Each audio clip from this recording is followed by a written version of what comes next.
All right, so we're going to do factoring by grouping. So we're going to start by factoring out what we can completely factor out in all these terms. So we're going to group these by a group of 2 and a group of 2 here, and we're going to factor out as much as we can here. So what we're going to do is we're going to start off with this right here and see what is the highest number and the highest amount of power of variable that we can take out of these two only.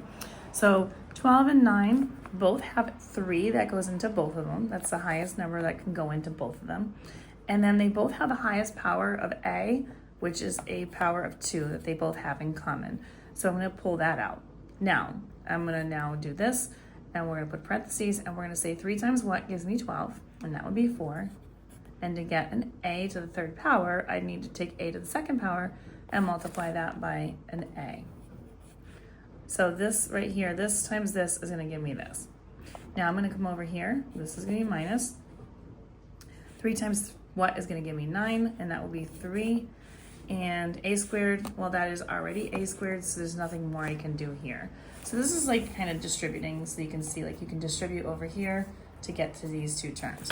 Now we're going to take a look over here and see what we've got over here.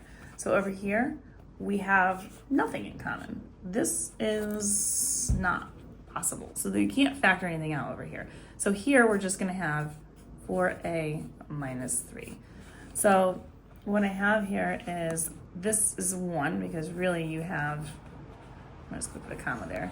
You have nothing that you can do. So you're going to have 1 outside here, and then you have inside here the same thing. Now this should match up. You should have 1 pair of these that is going to be the exact same thing.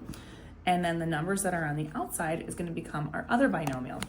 So we have 3a to the second, and then we've got this 1 here, so it's positive. So we're going to put plus 1, put that in parentheses, and then we're going to use that other binomial, which is identical on both of them, and we're going to write that as our second binomial.